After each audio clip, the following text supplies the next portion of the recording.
Welcome to the My House Podcast, a show about the past, present, and future goings-on at the My House Youth Drop-In Center in Wasilla, Alaska, with your host, Michelle Overstreet. Hi, welcome to episode 38 of the My House Podcast. I'm your host, Michelle Overstreet, and today I'm joined by Roger Hamacher from My House.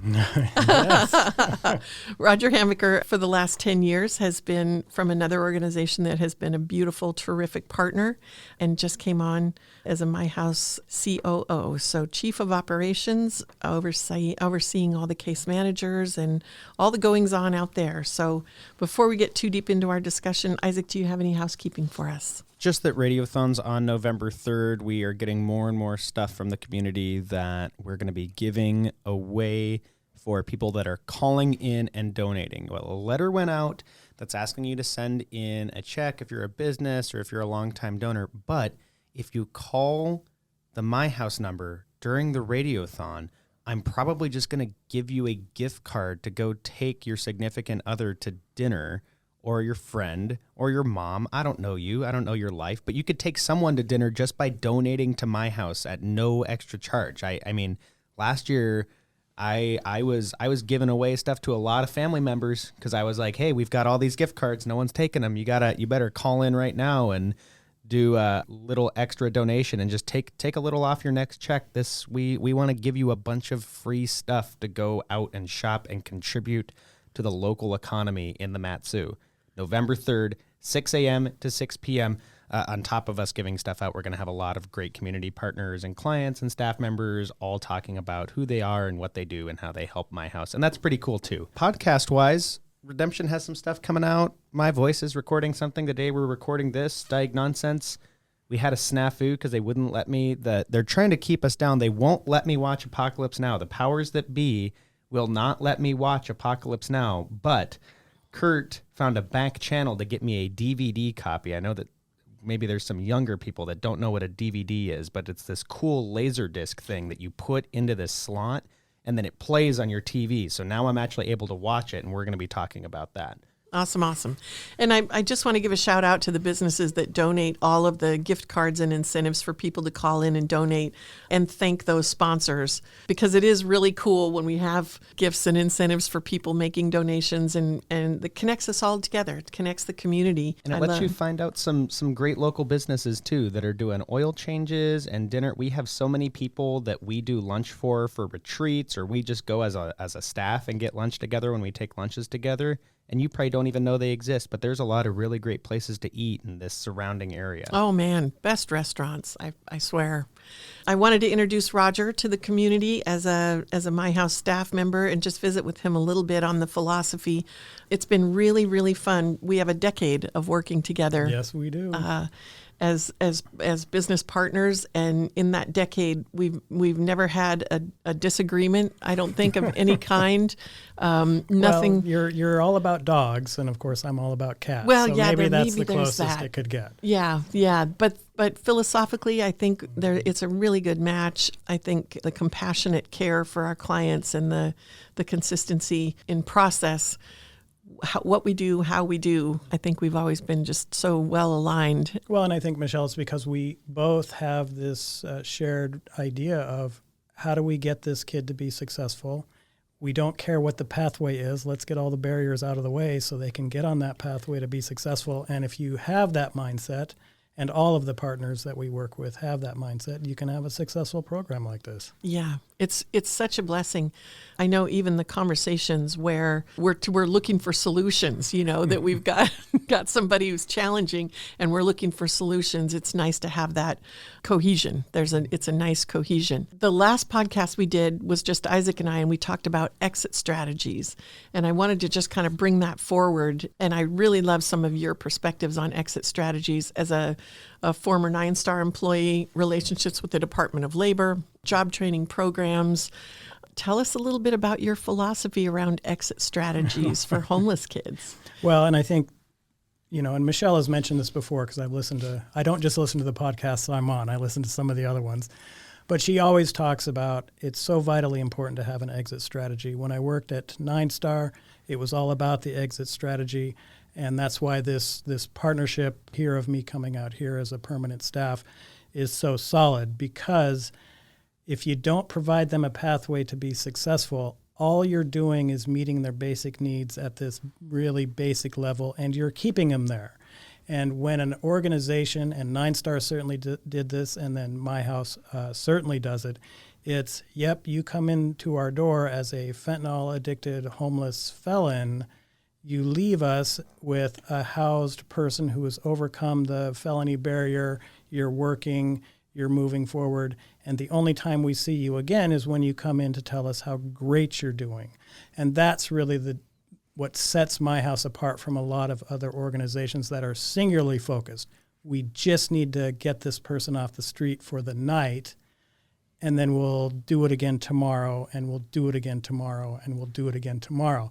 My house is yesterday. We are moving you forward towards a time when you are completely self-reliant, and you're in a job that, one, makes you enough money to be financially stable, but two, you like, right? It's not just throwing you anywhere. It's building you to that place where you can get up in the morning and be happy about the fact that you're driving to your job, right? Yes.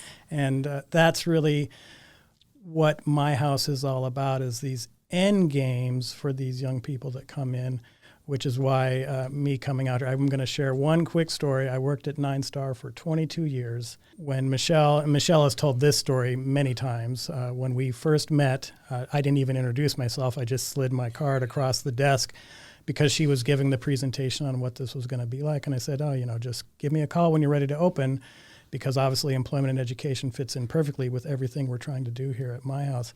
But anyway, so for 10 years as a continuing Nine Star employee, I was overseeing operations out here for Nine Star. And when I told the staff of Nine Star that I was leaving, I got two responses from them. One was, "Are you retiring?" Or the other one was, "Oh, you're going out to my house, aren't you?" Because they all knew that this is where I really belonged, because the holistic nature of this, because like Nine Star was just employment and education. Yep, we're dealing with a lot of other issues, but we're really only dealing with employment and education.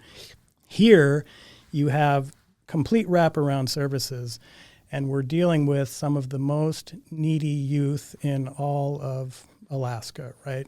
You come in here addicted to fentanyl, living on the street, other horrible things maybe are happening to you. And after the course of a year maybe, or sometimes longer, we've got you finally to this place where you're not that anymore. And you're now this business person who's got a high school diploma and maybe some college or whatever, and you're really happy with where you're at in your life. Yeah. There's a commentary there, somewhere in there, about staff burnout. Mm-hmm. And I really think, I get all these emails and newsletters and things from different organizations and government departments talking about staff retention and burnout. And people ask me pretty regularly, what about your staff? How do you keep people, how do you retain staff?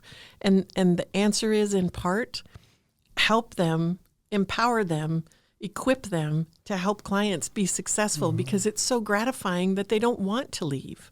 It's that only taking a piece of that and the retread, and especially the organizations where you take a kid in, he goes out, he comes back in, he goes out, he comes back in, he goes out. There's no end game. That's frustrating for people, and it feels like they're failing at their job. Right. Well, and when you're talking about staff burnout, and I know any nonprofit organization that works with the client base we work with, or just homeless people in general. I worked for 15 years at the Covenant House, 22 years at Nine Star, and then some length of years I'll be here, because I will retire at some point. But one of the key things for preventing burnout is just what Michelle said, have a program that actually is allowing people to see the progress that these individuals are making. But more importantly, having an environment where that staff person feels valued, but that staff person also understands that when they're not on the clock, they are giving 100% of their time to themselves or their family and things like that. And you're not putting pressure on them as a director or an executive director. No, I need you here all the time. And, oh, yeah, can you just hammer out this report for me when you go home and all this stuff. And it's really important. And I guess right now I'm maybe even speaking to people that are in college trying to get their MSWs or their social work degrees. Always, always, always make sure that 100% of the time off the clock is for you. And if you can do that, you can have a long, long career. I've been doing this 37 years, and I don't think anybody would say I'm burned out. I certainly don't feel that. I love coming to work every day, and I've never left a job because it's like, oh, I got to get out of here. It's always been a good move for solid reasons. And so just always try to do that. And for directors, make sure your staff are supported. Make sure that they are getting care of themselves, taking care of themselves. And if you can do that, the entire environment is solid. Everyone is working cohesively to help that young person who needs you. One of the things that I like to point out is in this line of work, there's always that one kid that just bothers everyone, always. And some lesser organizations would devise a way to 86 that kid from your program. Those are the kids that need programs like this the most. And yes, they're going to be a huge pain. So true. But they're also going to be your greatest success because everyone else in the world has turned their back on this person. And I've had some agencies tell me that it's stupid for you to even be wasting your time on this person because they're gonna fail, they're gonna die, they're gonna end up in jail, blah, blah, blah. They're super dangerous. You give them a platform to be successful, and every single one of them can be. Yep. And so when they're the most difficult and you're like, oh my gosh, why is he here again? It's because he needs you the most. And if you support that young person, guaranteed they will be successful. That's exactly right. And interestingly, I've had calls from community members about some of our most successful clients saying, don't help this person. One person called me and said, they'll make you look bad. Right. And I said, I'm sorry, that doesn't, I can't accept that. This child does not have the ability to make me look bad. It doesn't work like that. I don't have an ego invested in their success or failure. My job is to continually put a platform under them. And it isn't about me. Yeah, and I love the fact that you mentioned that because that is such a key element to being successful in social services. I may see exactly what this kid needs to be successful, but it's what is this kid telling me right now that he needs to be successful? And we're going to go that direction. Yes. And eventually we will get to the, you know what, in order for me to be successful, I guess I really do need to go into inpatient treatment, or I really do need to do this or that.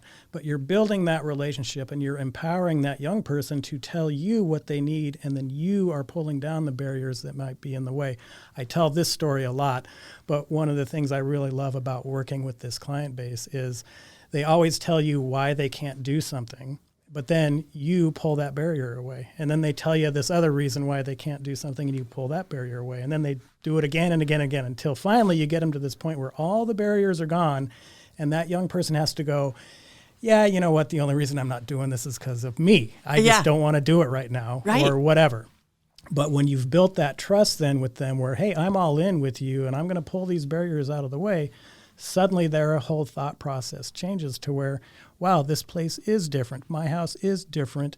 They really are here to support me, even though I'm a giant pain in the ass right now. Mm-hmm. And you get them to there, and then off they go, right? And that's like some of the most successful clients here are just that. Not only are they putting up barriers, but even some of the general public are telling you, here's some other barriers and stuff.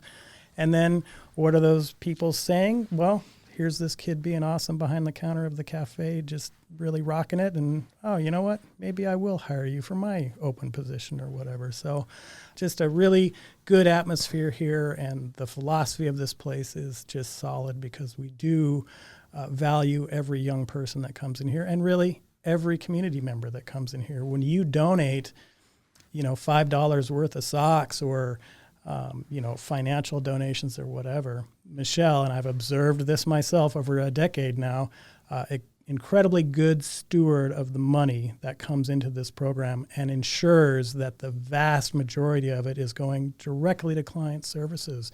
And that's not always the case in nonprofits like this. If you look at spreadsheets where, admin and all this stuff is getting 85% of the money coming in, And then the kid just needs a bus pass to get somewhere to be successful. And, oh, we don't have that in our budget.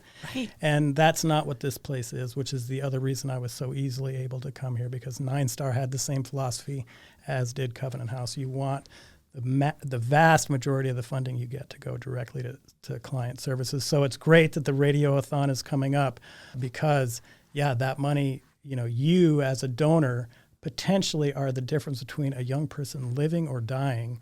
And it's great when you give that money to us, or even the supper club people that come in and are providing food and things like that. It's just beautiful that this community is so supportive of what's going on here. It really is. It really is.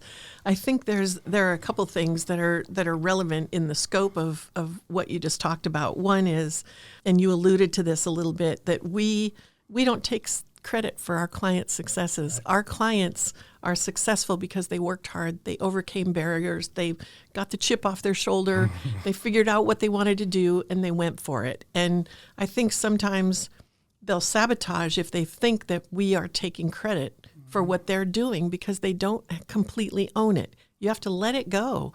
It isn't about me. The person who called me who said, this person's going to make you look bad, my response was, they don't have the ability to make me look bad. I don't own that. I don't own their success or failure. If I do, then it demotivates them, and it's false ego for me. That just doesn't work. So one of the things I like the most is the celebrations that we have for clients when they graduate. We have graduation parties here. We have NIT certificate parties where we celebrate somebody got their certificate. We post it so that they get recognition. We had a kid who we gave a car to, I think 7 years ago. We gave him a little pickup truck, and he moved out of state and donated it back. Nice. and I just thought that's such a cool thing. That was where he was thinking, how do I leave these people better off than when I came to them? And I was appreciated the fact that he was feeling that. Now, it might need a little work. The truck might need a little work, but I think the thought was sound. And having that opportunity to keep those young people thinking about what's my next step? How do I interface with my community? He was interfacing with his community. By doing that, he became a donor instead of a benefactor. Right. What a beautiful thing in this community for the clients to become donors. And we see that every year on the radio marathon. They call in and donate money that they sometimes don't have because they want to be on the other side. Right. And it's powerful and it's valuable, and it makes a statement about their connection to the community. They are part of our community. They're no longer in a silo. They're no longer isolated. They're no longer ostracized, and they no longer perceive themselves as irrelevant. Right. And it's so, so powerful. Yeah, and I think it even goes further than just a financial donation, because we've had young people from here sitting on Rotary clubs and doing like sleep out volunteering and all sorts of different volunteering. And so that's another way for them to give back, because it's nice when a young person recognizes the help they received. But I do love, Michelle, when you said, we don't take the credit. All we're doing is getting the barrier out of the way. You got to do all the real work. Right. You're telling me I can't do it because of this. Well, I know how to get rid of that stupid barrier, but you're still going to have to hunker down and study real hard to pass that exam or get that certificate from NIT or whatever. I can't help you with that. I can open the pathway for you to get there. You got to go get there. Yeah, you got to do the work. And the work is really just the push through to the other side. The arrival, the space that they get to when they've accomplished something is where you really see that engagement. They perceive that they have value. Well, and I think, Michelle, too, it starts with the overall slogan of this place, which everybody knows, but it's, a hand up, not a handout. And when you encompass your entire organization with that kind of slogan, and then that infuses the mission and the philosophy, because I really believe every kid, when they finally walk through our door, whether they're telling you or not, they are telling you that I'm ready to leave whoever I am right now outside, because I'm walking in here and I know you guys can get me on the pathway to be successful. Truth. And that's the deal. It's you walk into just a shelter where, all we do is house you overnight. Nothing is happening other than I'm being housed overnight. There is no step forward. It's a Band-Aid on a bigger problem. Here, No, you're telling us you're ready to not be whatever it is you are right at that moment. Yep. Yep. It's a deeper mission. One other thing. So we do, when I'm on this podcast, we always have to mention certain things. And so obviously cats, right? Although I did mention that earlier. If you need a little friend out here in the Wasilla area, I'm sure the Matsu shelter has cats They do. up for adoption. They have cats. And then also, if you're really, really into horror movies, I do a different podcast called Gene and Roger Talk Movies. We're doing Leprechaun this week, so tune into that if you so desire. Thanks, Michelle. I hate horror movies, but I love your podcast. It makes me laugh, and my favorite is when you just totally disagree, like the Blob one. That was so awesome. But it is fun. It's fun to have. That's a great example of having things outside of work that have nothing to do with work, and drawing that boundary. So thank you, Roger, for becoming part of our team. Thanks for being part of our voice. Happy to be here. Appreciate you and your input and philosophy and your stabilizing force. The My House podcast is recorded at the My House studio in Wasilla, Alaska, and our producer and editor is Isaac Smolden, and I'm Michelle Overstreet. Until next time.